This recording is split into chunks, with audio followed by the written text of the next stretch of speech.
Endelig så skal vi få Aurora på besøk I Det Kåss Furuseth. Har du fått deg kjæreste, er det det? Nei, ja. Så du sier nei og ja samtidig? Nei. Jeg har mye kjærlighet. Det er mye kjærlighet. Masse kjærlighet. Og hvis man bare tenker på I morgen, så har man jo ikke levd en eneste dag. Så du tenker bare på dag, du, eller? Ja. Men vet du hva du skal I morgen? Nei. Nei. Men vet du hvordan du kommer deg hjem? Nei. Jeg fikk lyst til å adoptere deg. Helt av min. Hva din yndlingspappa-vits? Min favoritt på engelsk. Because international. Knock, knock. Du må si ho. Du hører Det Kåss Furuseths. Velkommen hjem til Else. Hallo, Det bestemor? det det. Hvordan ståa på en terning fra 1 til 6, hvor 6 best, og 1 middelmådig? Jeg 5. 5, ja! Hva har skjedd I dag? Ja, jeg har vært på seniorsenteret. Skjedde noe spesielt, eller? Nei, det gjorde ikke det. Jeg spiste middag der da. Men jeg hørte at det har kommet en ny bruker der. En mann som litt yngre. Ja, han var der I gang. Ja, hva heter han for noe? Han heter Arne. Arne, ja. Ja, Han litt godt for øyet? ja kjekk var det. Hvor gammel han da? Ja, mye yngre enn meg da. Ja, cirka da. Du 97. Hvor gammel han da? Ja, 75 kanskje. Oi. Nei, jeg vet ikke, men jeg bare tipper jeg. Kjenner du det bruser litt I blodet? Nei. Nei. Veldig kontant. Men Arne på 75, hva prater dere om? Ja, det alt mulig det. Sånn vanlig smalltalk. Vanlig smalltalk. Ja. Jeg skal besøke en artist som heter Aurora, Åja, fra Bergen. det hun som har vært på TV nå? Ja? Og hun flink, altså. Ja, har du noen spørsmål til henne, eller? Nei, men jeg beundrer henne, for jeg så henne på TV I går. Ja? Og Hun synger nydelig, og veldig ålreit, altså. Veldig flott. Hvor gamle hun 25. Åja. Hva syns du om stilen hennes, da? Jo, den synes jeg bra. Ja, bra. Ja, det bra. Ja. Glad I deg, bestemor. Like måte, Elisabeth. Stå på. Ja, like måte. Ha det godt. Ja, det vel altså bestemor altså, som ganske fan av Aurora. Flott stil.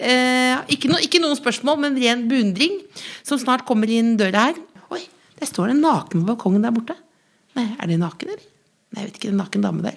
Det noen der borte som kjører litt sånn nude. Nei, det en liten topp, en liten BH. Det må være ærlig. Men altså, det folk som har sagt at jeg så deg på... Jeg har fått melding, jeg så deg gå nedover Thereses gate og med ostepop, som på en måte det var et stort øyeblikk for noen, men også et trist øyeblikk for meg da. Skal vi se her, da tar vi og lukker opp callinganlegget her, går forbi. Den varm, den jakka, det hører dere. Hallo! Det Aurora? Endelig du her. Herre min hatt, jeg ble veldig glad. Kan du kodeordet? Det fikk jeg. Da det inn til... Unnskyld, jeg synes det var veldig stas at du sa det. Så barnslig jeg. Det inn til venstre med en gang. Og så det opp I 3. etasje. Skal vi se nå. Nå kommer hun inn der. Skal vi se nå. Jeg hører ikke helt. Ja, hvis jeg virker rar, så det fordi jeg har vært innendørs veldig lenge, for jeg har brukket nøkkelen til å komme inn I leiligheten. Så jeg har vært innendørs I 2 døgn, fordi jeg har ikke fått den nye nøkkelen til å komme inn igjen. Så jeg ventet inne her som I en slags privat, ikke lov å le på hytta eller I kåken da, og ventet på Aurora. Går ut gjennom det rosa gangen her. Her det rotete, beklager det. Åpner opp, skal vi se. Hei! Herregud, så koselig. Kom inn da. Kom inn. Gullsko. Vi har like sko. Alltid. Fantastisk. Amazing. Velkommen. Hallo, takk for det. Takk for det. Kom inn. Bare gå inn forbi her.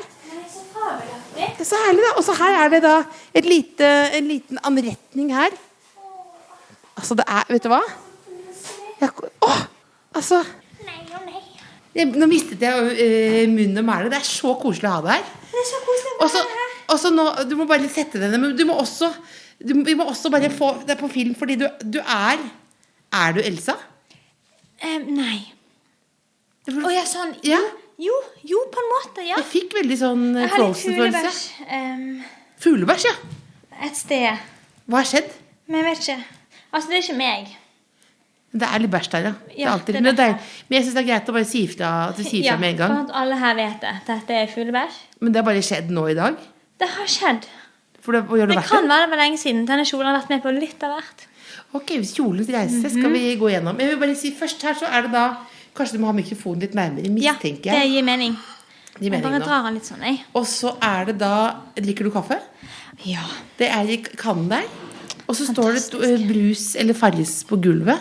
Og så er det jo bare litt da enkel befruktning, som bestemor sier. Ja, det er helt Litt diverse her. Dette er det søteste jeg har sett. Denne ene kannen har jo på seg en hatt. Jeg tok på en hatt i kannen. En spiselig hatt. Ja, men jeg føler det er en sånn Disney-film. At Sånn det er en liker jeg kanne. veldig godt. Ja. Og så er det fuglen har også fått en donut, som du ser. Fuglen ved siden av deg. Oi, det har han jo. Nei, så koselig. Dette er det vakreste jeg noen gang har opplevd. Nei, det er det ikke. I dag. I dag, ja. Det er veldig gøy at du sa. Hva er det vakreste du noen gang har opplevd? Nei, det er vel sånne type ting som man opplever hver dag. Sånn som være våken hele natten og se soloppgangen før du legger deg. Det er veldig vakkert. Gjør du det ofte? Ja, det liker jeg å gjøre. Men bor du i et tre? Ja, Det føles nesten som du jeg sier det. bor i et tre. Men hvor bor du? Jeg bor i Bergen, i en leilighet. Og Alene? har et ekte... Det er tak og vindu og vegger.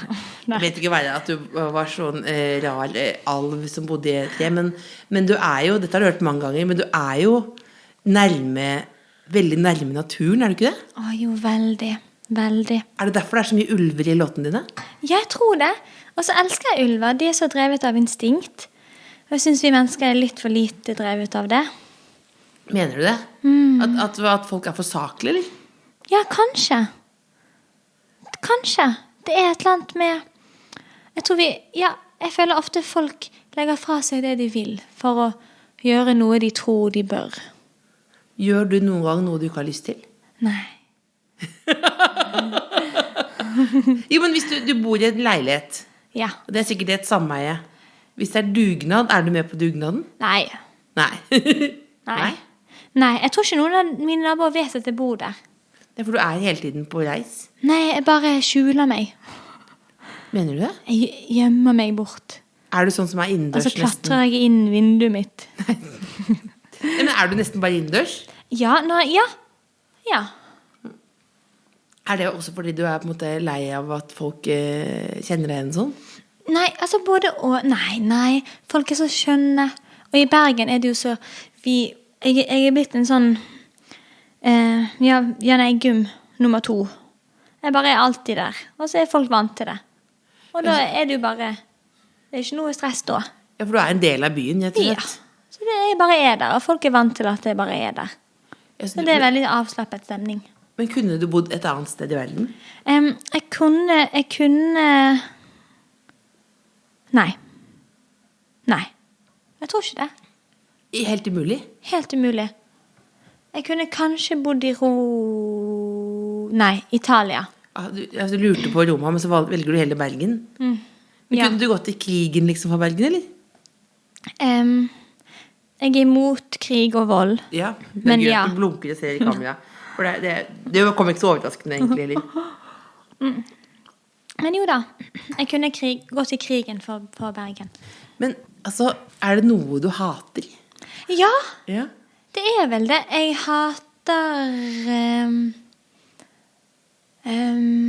frø i brød. Frø i brød? Ja. Det synes jeg er forferdelig. Det klarer ikke jeg å spise. Hvorfor det? Konsistensen, det er litt for overraskende. Ja. Og det er litt for uvant. Så liker du ikke overraskelser? Jo, Men ikke på men brød? ikke i konsistens. Nei. Og ikke i... Jeg liker når noe ser ut som en farge, og så smaker det noe annet enn det fargen tilsier. For eksempel... Når en rød snopebit smaker som noe grønt. Ja, så- Sant? Vi vet jo alle hvordan rød A smaker. surprise. Det liker jeg veldig godt. Det liker du. Men jeg synes det blir litt usaklig når man har frø i brødet. Ja. Det er liksom... Det er litt mye. Det er litt mye, ja. Det er gøy. Det som vipper deg av pinnen er frø i brød. Men så tenker når er du, sånn som jeg tenker, så er du helt assosiativ, liksom? At du liksom det virker sånn nesten, det? Hva betyr det? Nei, altså at du gjør, jeg vet ikke om det riktig, det sa jeg for å være smart. Jeg sa for å være smart. Ja, men det var veldig smart. Det var er du sånn assosiativ som du virker? Jeg prøvde å være smart. Men altså at nei, jeg bare tenker, fordi du virker helt fri, som jeg beundrer, som et mål i livet. Jeg veldig fri.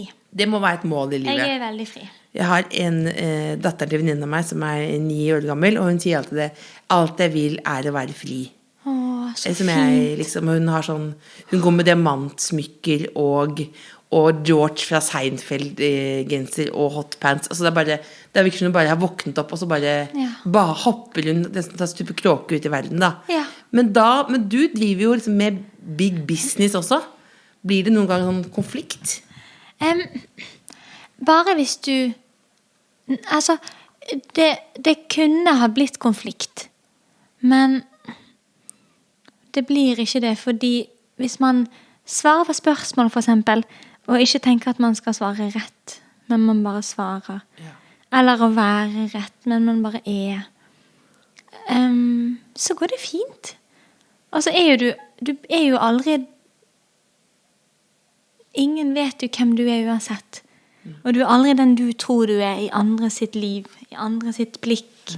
Så det ikke mening å stresse noe med det. Så du tenker ikke så mye på hva andre syns, egentlig? Nei, for det jo bare subjektivt. Ja.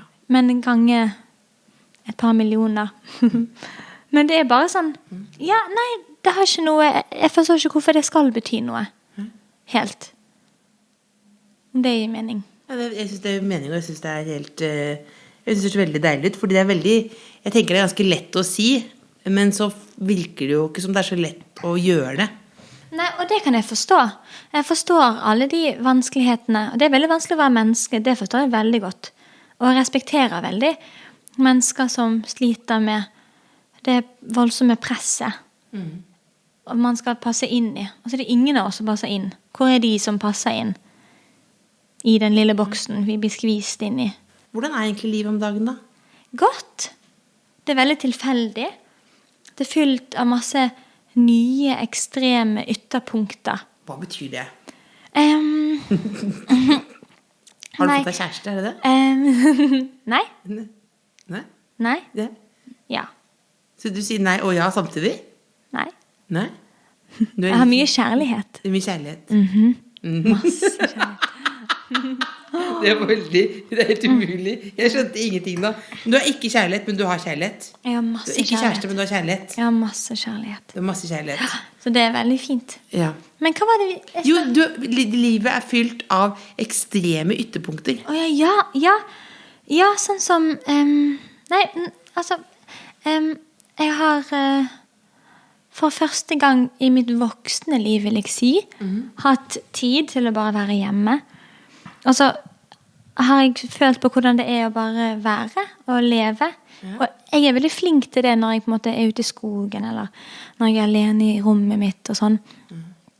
Men over lengre tid, å bare få lov til å eksistere, har gjort meg veldig godt.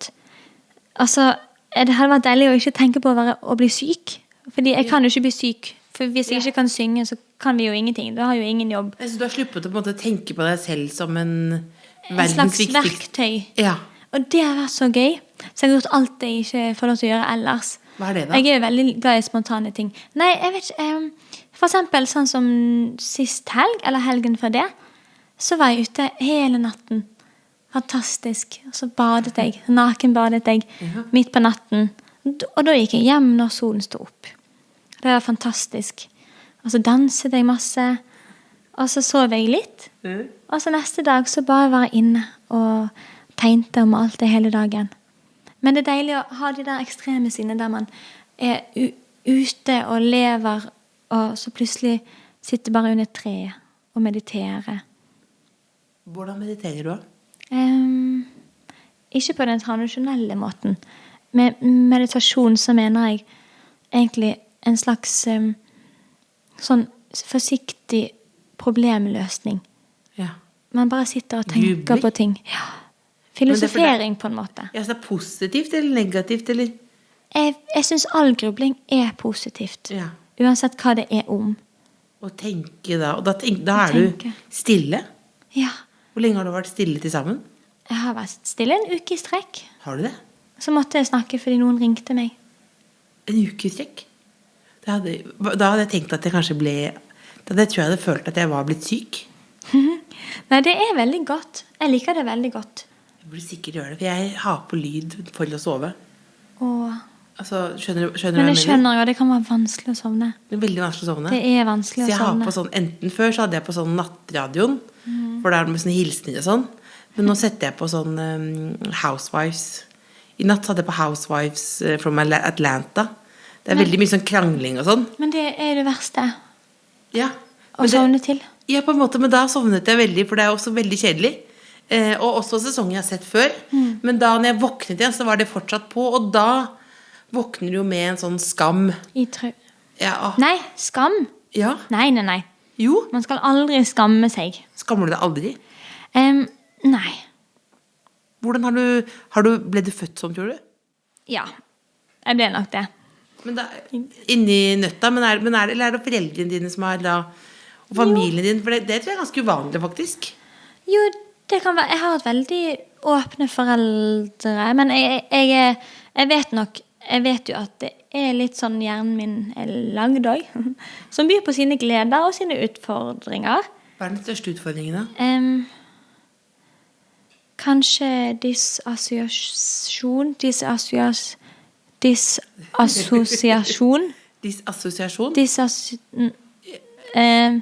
At det blir jeg vet ikke hva det heter, men jeg zoner ut veldig mye. Ja. Og så kommer det mye distréhet. Men betaler du regninger sånn? Til hjernen. Du... Til penger. Ja. Til onkel Skrue. men sånn tenkte jeg, hvis du er med distré og zoner ut, tenker jeg sånn... Nei, jeg har funnet noen veldig gode folk som kan hjelpe meg med det. Ja. Så du slipper, men du gjør noen praktiske ting, eller? Jo, men jeg er veldig dårlig til det. Jeg må... Ja, det tar mye tid. Hva gjør du vanligvis på en søndag? Og akkurat alt vi har snakket om i dag, det er veldig typisk. Eller søndag for meg kan oppstå når som helst i uken. Ja. Men når jeg tenker sånn som andre opplever søndag, da bare... Søndag er i hvert fall en dag, en tid der jeg ikke krever noe av meg selv. Ja. Og så lar jeg meg selv bare leve. Og så enten så... Noen søndager kan være litt tunge, av en eller annen grunn. Man kan bare føle på en slags sånn tomhet. Ja. Jeg vet ikke om det er fravær av noe, eller hva som gjør... Men jeg er ikke så opptatt av å finne ut hva tomheten kommer av. Er det kanskje ettertanke, eller? Ja, kanskje det, ettertanke. At du liksom setter deg ned og tenker, og da kommer det noe? Sånn, ja. Men jeg liker veldig godt å ha ro på søndager. Jeg maler mye. Har du blitt bedre på å ta det med ro? Før jobbet du nesten for mye, eller? Jo, jeg har opplevd det å jobbe seg litt i hel. Ja. Men man merker jo ikke det før når man gjør det. Som er veldig... Altså, mennesker er så... Vi kan få så mye til. Ja. Det er helt enormt. Det er vår største svakhet også. Ja. Så jeg merket ikke det før etterpå. Hvordan merket du det etterpå? Nei, jeg ble jo veldig syk. Ja. Så hadde jeg fri et halvt år, tror jeg, for å turnere. Jeg var bare hjemme. Det var da jeg lagde musikk med Chemical Brothers. Ja. Og så hadde jeg en sånn magisk reise ut på landet i England. Og så våknet jeg, og så ble jeg meg selv igjen. Det var veldig vakkert. Da bodde jeg hos en veldig fin indisk familie i huset deres. Ja. Og så var jeg der i en uke. Og så gikk jeg på en sånn liten vei bort til der de Chemical Brothers-folkene bodde. Eller han ene da. Ja. De bor ikke begge sammen. Men det var en sånn nydelig ting, og det var ikke dekning der. Så ingen kunne få tak i meg. Og da ble du på en måte frisk igjen, eller? Ja, og det ble veldig sånn... jeg fikk en slags gnist tilbake. Jeg husker jeg kom hjem igjen og følte at jeg skjønte nye ting. Den roen jeg har nå, den oppstod litt der, egentlig. For, Kan du gi noe... Jeg vet det er vanskelig, men kan du på en måte gi noen tips? På en måte hvordan... ene er liksom hvordan man på en måte kanskje skjønner at ok, nå brenner jeg lyset begge ender. Og det andre er liksom hvordan du kommer ut av det. For det er jo noen ganger så kan det virke som at nesten det er umulig å komme ut av. Fordi ting som før ga masse mening, plutselig meningsløse, da. Men det akkurat det du sier der, det det som hele poenget. Og det merket jeg, eller jeg spør meg alltid selv om alt. Eller, det var en dårlig setning, men jeg spør alltid meg selv sånn, hvis jeg lei meg, for eksempel, så spør jeg meg, hvorfor jeg lei meg? Eller hvis jeg tar på meg, eller jeg vet ikke om jeg synes noen gang noe jeg har på meg stygt. Jeg synes alt kjempefint, alle ting. Men hvis jeg hadde tenkt sånn, og i dag føler jeg meg feil, så hadde jeg spurt meg selv, hvorfor føler jeg meg feil? Og så, ok, det fordi det og det og det, men betyr det noe at jeg føler meg feil, eller stygg? Og hvorfor synes jeg det betyr noe? Og hvem, altså, og har det noe å si, sånn egentlig? Og så kommer man alltid frem til slutt sånn, nei, det gir ingen mening å bry seg om det gir mening. Så jeg prøver alltid å spørre meg om alt. Spør meg sånn, ok, hvorfor er jeg sliten nå? Jeg har jobbet for mye. Hvorfor jobber jeg for mye? Er det for noe som er viktig? Eller er det fordi jeg tror jeg må det? For noen ganger det ikke ofte ganske automatisk også? Jo. For du kunne vel nesten nå lagt opp at du skulle jobbe 4 år frem i tid? Ja, jeg vet jo hva jeg skal gjøre nesten de neste 3 årene. Mener du det? Eller i alle fall de neste 2. Men føler du deg ikke som en fange da? Nei, fordi man er jo bare nåtiden uansett. Selv om man vet hva man skal. Det gøy. Jeg tenker nå nesten at det en slags aurora-religion. Man jo bare nåtiden uansett, selv om man vet hva man skal. Men man jo bare det. Og hvis man bare tenker på i morgen, så har man jo ikke levd en eneste dag. Da har man jo hele livet bare gått og tenkt på i morgen. Så du tenker bare på dag, du da, eller? Ja.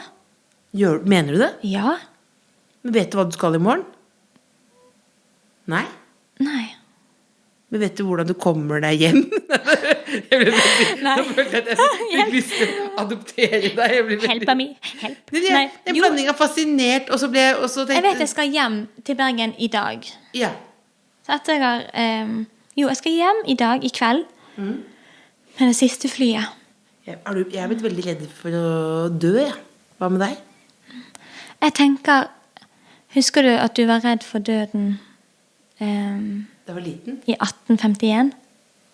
1851? Ja. Hva mener du med det? Nei, for da fantes vi ikke. Nei. sånn du... Jeg skulle ønske at du på en måte var statsminister eller dronning, så du kunne gå ut og sende sånne beskjeder ut, sånn vær i nu, men ikke for høye krav og sånn, og så beroligende effekt, og så samtidig også så måtte du være en sånn sadist. Nei, eller en stand-up-komiker som hadde bare sånne vitser. Men hva mener du med det da? At man ikke skal... Nei, jeg mener, sånn som du følte om døden i 1851. Det akkurat sånn du kommer til å føle om døden når du dør. Ja, men da man ikke her lenger, og det stresser meg vilt, for da får man ikke tenkt. Fordi det føler jeg, det å tenke en hel dag da, og bare tenke, du sier da, eller meditere, eller at man tenker at man, men da får man ikke, hva gjør man når man død? Jeg tenker at man i hvert fall et sted, eller man blitt til noe som ikke klar over hva livet var en gang. Og det ikke farlig å være noe når ikke man har noe annet å sammenligne med. En død meg har ikke noe annet å sammenligne med, fordi når jeg død, så vet jeg ikke om noe annet enn akkurat det. Det akkurat som at det det som livet. Når man ligger i magen også, så tror man at dette livet, og man aner ikke at man skal bli født ut i denne verden. Og nå vi liksom i livmor nummer 2, tenker jeg.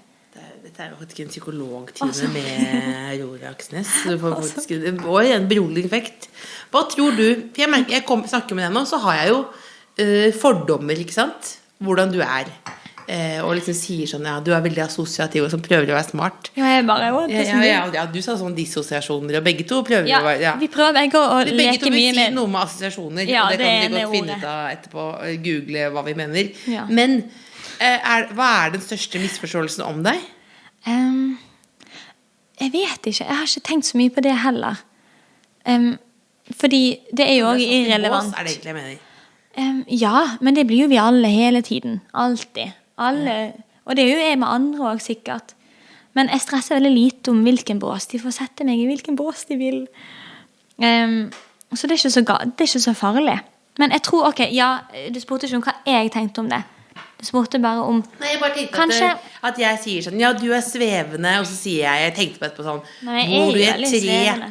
Ja, men det er jo også... Jo, men jeg kunne likt å bodde i tre. Ja, det er det jeg tenker at du kunne gjort, og det er ikke ment som roast eller hets, eller, for jeg tenker du kunne bodd i tre, og hvis flere mennesker tenkte, nå er jeg, virker som jeg, dette er søndagstakker, men altså, at hvis flere mennesker kunne bodd i et tre, så kunne verden blitt et bedre sted, på en måte. Hvis flere mennesker kunne bodd i et tre, så hadde verden blitt et bedre sted. Ja, det er ikke en låt. Det er en ny sånn spin-off på den, der ingen skulle tro at noen kunne bo. Ja, absolutt. Jeg kunne likt å bodde i et tre. Ja. Jeg har jo fuglebæsj på kjolen. Ja. Jeg hadde ikke gjort det med noen andre Det er også veldig kjole spennende fra mitt at du har tre. vært- Jeg følte at du har vært på en date i natt eller noe. Jeg? Ja, siden du har fuglebæsj på kjolen. Åja, jeg burde ha vært på en date i natt. Ja. Men jeg har bare bæsj på kjolen. Det er det eneste jeg har. Er det noen du kunne sendt sånn melding til sånn? Sendt et sånn, jo. Jeg så det, og jeg synes det var helt fantastisk. Jo, men anerkjennelse av andre folk og ros og det gjør jo hele tiden. Ja. Jeg holdt på å drepe en fyr før jeg... Hva da? Neida, med godhet. Neida. Men nei, jeg holdt på å...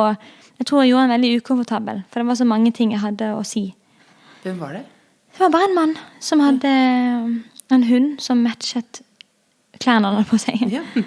Og han hadde 4 øreringer i øret. Ja. Men ingen i de andre. Og da gikk du bort, og så sa du... Så sa jeg liker veldig godt ubalansen, men også balansen. For det var ubalanse mellom ørene, og så var det veldig balanse mellom han og hunden sin. Og så... Hvordan reagerte han da? Nei, han ble litt sånn redd. Ja. Og så gjorde jeg sånn. Jeg Og blunket. blinker jeg. Og så gikk jeg bak sånn. Og så rygget jeg rundt hjørnet. Så jeg gikk baklengs. Altså, først Fra sier han, du liker imens ubalansen i jeg så balansen, på han. og så blunket du. Og så blunket jeg. Og så gikk jeg bakover. Og helt til jeg hadde kommet rundt hjørnet. Jeg følte det var smoothest måte å gå vekk fra den situasjonen på. Bare på at han kanskje skulle glemme at jeg noen gang kom bort. Han kommer aldri til å glemme det. Han kommer aldri til å glemme Det det. sitter en der ute og tenker, hva var det som skjedde for noe? Han tenker sånn, hva var det? Det. Elsa kom med fuglebæsj på kjolen. Ja. Og Og så tok sånn. Men bås. Bås. Nei, jeg vet Nei. ikke, jeg bare tenkte Nei, men at... det går fint, for jeg Det kunne kan- likt å bodde i et tre. Du har jo helt rett. Ja, men jeg tenker kanskje også, vet ikke, nå bare hold ut med meg. At det er liksom noe, kanskje ekstra med damer. Jo, At det er sånn, ok, at det er da sånn- skjønner jeg hva du Det mener. er en, at du, sånn, ok, du er Ja. sexy eller ikke, men du kan Ja. jo være, selv om du bor i et tre, så kan du være Det er veldig sant. kåt, Ja. eller du kan være sint, eller du kan være saklig. Men så er det sånn at du bare sånn, da det er det som er gøy, at du er alv, men samtidig så eier du TikTok. Altså du kan gjøre mange ting på en gang. Ja, men det er det man kan gjøre mange ting på en gang. Jo, men du har helt rett. Jeg har faktisk tenkt mye på dette, det du sier nå. At spesielt med ja, kanskje spesielt med kvinner, eller kanskje spesielt med alle. Det er vel kanskje enklere å si som kvinne, da. Kanskje jeg sier det som kvinne, for det er kvinne. Ja, og jeg også. Men det er noe med det at man får ofte lov til å være en ting. Folk er veldig oppsatt av at du i en vennegjeng, i alle filmer, så er det alltid en av hver jente. En som er sånn, og en som er rar. Og man får aldri lov til å være alt. Men Hvem var du i gjengen, hvis man skulle lage... Jeg er jo alltid hun rare, da. Ja. Alle med hvitt hår er jo alltid kjemperar i alle filmer. Vi får ikke lov til å være noe annet. Men det tenkte jeg på med den der, så du den der, det var sånn engelsk drama på Netflix. Bridgerton? B-R-I-D-G-E. Jones? Bridget Jones? Nei. Jo, Nei. det elsker jeg jo. Det er min religion, egentlig. Ja, Bridgerton er bare sånn engelsk drama som er veldig populært, som jeg tror også mest fordi det var mye ligging der. Som kom i år, liksom. Nei, men det liker jeg. Det er kjempegøy. Ja, det er gøy, men Kanskje der var det skal jeg også se det var det hun ene som ingen ville ha, men som var morsomst. Hun gikk kledd i gult og var lubben. Ja. Så kjente jeg sånn, det er jo ikke noe. Jeg skal ikke skrive en kronikk, For hvis jeg skriver kronikk, det har jeg gjort mange ganger. Jeg har 18 stykker på Mac'en, men jeg skriver 4 linjer, og så har det gått over. Ja. Følelsen varer ikke lenge nok, og jeg tenker, når den kommer på trykk, så er det gått over, og verden brenner, liksom. Og så er det greit at det er en tjukk som ikke får lov å ligge på TV, men det er irriterende. Det er kjempeirriterende. Og det var en fullt av mangfold, og så er det sånn, men hun, lille, tjukke, morsomme, skulle ingen knulle. De klarer aldri å inkludere, de klarer aldri å få det helt til i alle sånne ting. Men det er veldig frustrerende. Jeg tror den største feilen folk har er at man ikke kan være alt samtidig. Det er den største feilen de har med meg og nesten alle andre.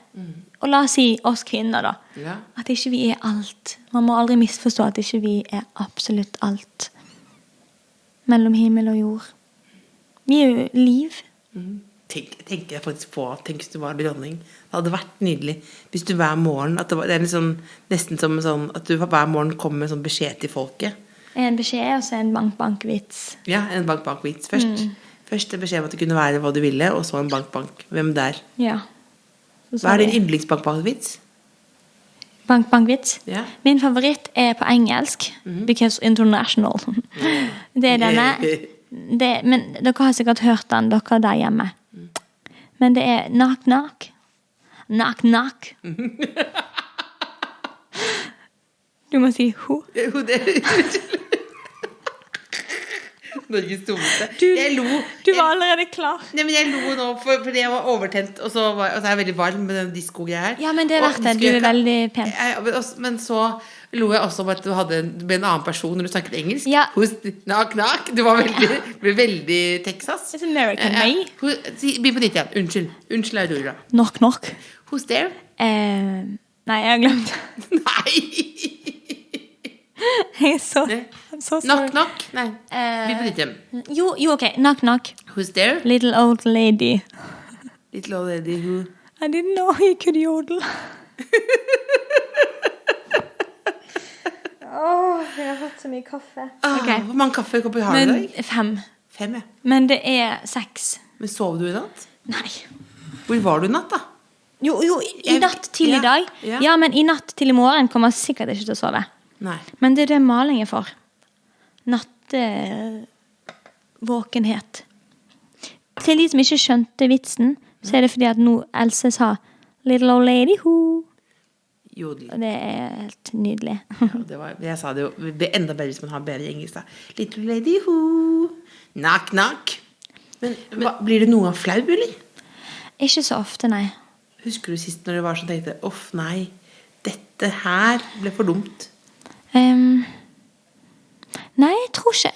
Jeg vet ikke helt hva flau er. Jeg har liksom sett det på folk, og av og til så later jeg som at det blir flau. Ja, for å på en måte For jeg føler det er det respektable. Ja. Når jeg føler folk sier til meg at nå er du vel flau. Ja. Så føler jeg at jeg må si sånn Ja, men det er også, hvis jeg sier noe grovt, og så sier jeg, Gud, beklager. Ja, men så mener det egentlig. Nei, det gir jeg flatt faen i. Ja, det er jeg også. Men det gjør jeg ofte. Jeg kan bli flau hvis jeg for eksempel jeg kom inn på kafé, så trodde noen kjente meg igjen fra TV.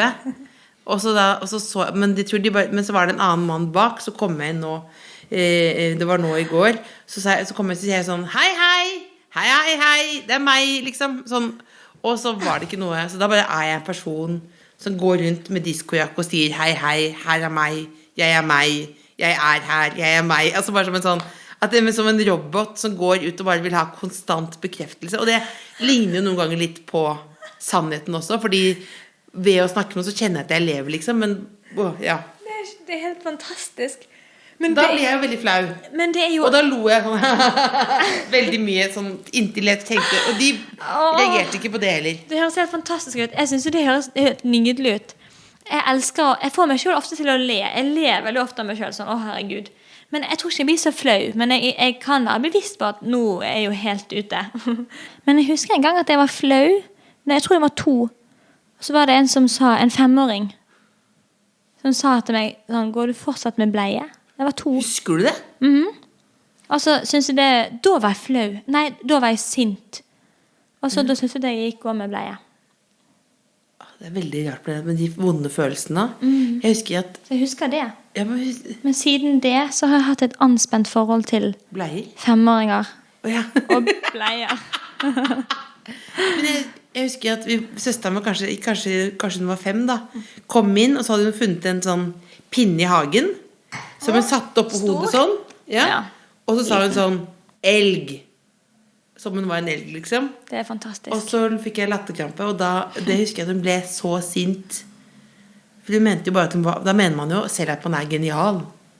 Ikke sant? At man er en elg. Men det er vanskelig å forstå når barn mener at de er, når det er morsomt, eller når de er geni, et geni.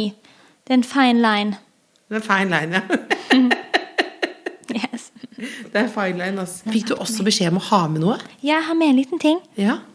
Angående søndag, sant? Ja. Jeg tok med en liten boks. Viser jeg det til deg? Det er en liten lilla boks med En liten gullskrift lilla på. boks med gullskrift. Hva er det, sigarillos oppi der, eller? Det er Lillos. Sigarillos, jeg kan jo ikke si R, beklager. Å, ja. Sigarillos, altså Jeg vet, små sigarer. Nei, det hadde vært noe gøy. Så sitter jeg og røyker sigarer på søndag. Alltid må ta en liten snipp. Nei, det er en liten sånn boks med litt sånn magiske ting. Hva er Fordi de magiske tingene? det lukter veldig godt.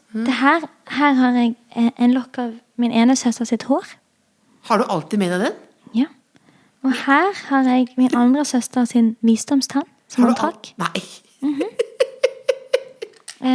Og her er litt te. Ja, Og så er det litt røkelse og en sånn drømmedukke. For denne lille boksen representerer litt sånn, på søndager så liker jeg å isolere meg og ha lite kontakt med verden. Men bare gå helt inn i min egen. og da har du de der. Og da har jeg sånne her ting, og så har jeg litt røkelse. Så lager Som jeg litt inspirasjon, te. eller? Inspirasjon. Jeg vil si stemningssettere til en sånn isolert magisk dag, der jeg bare er med meg selv og er stille, og maler eller leser bok. Altså, det er bare du som, det er jo nydelig, men det er bare du som kommer unna det. Tenk hvis jeg hadde en liten boks her, og så hadde jeg sånn, her har jeg en liten negl fra fatteren. Ja, men jeg har spurt noen. Du vet hvem du er.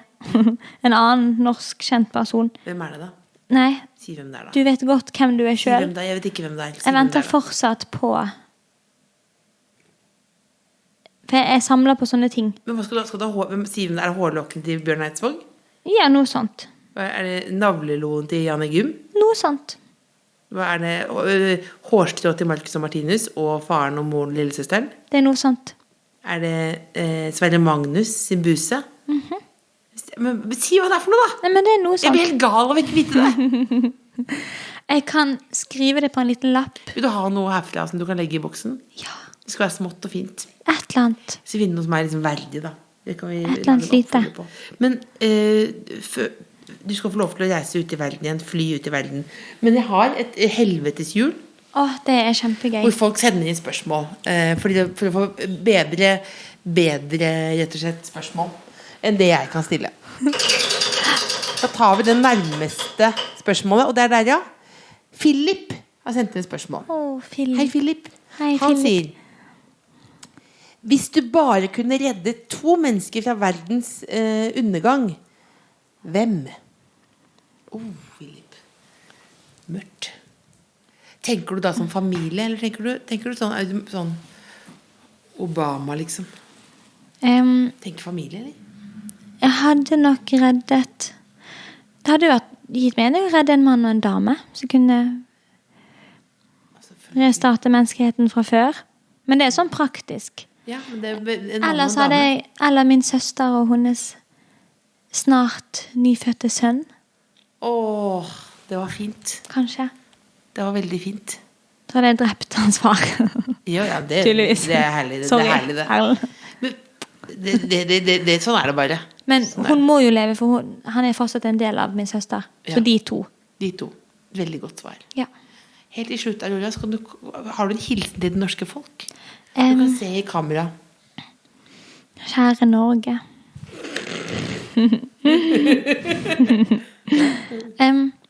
Nei, jeg tror jeg vil si at det er noe veldig sjarmerende med oss.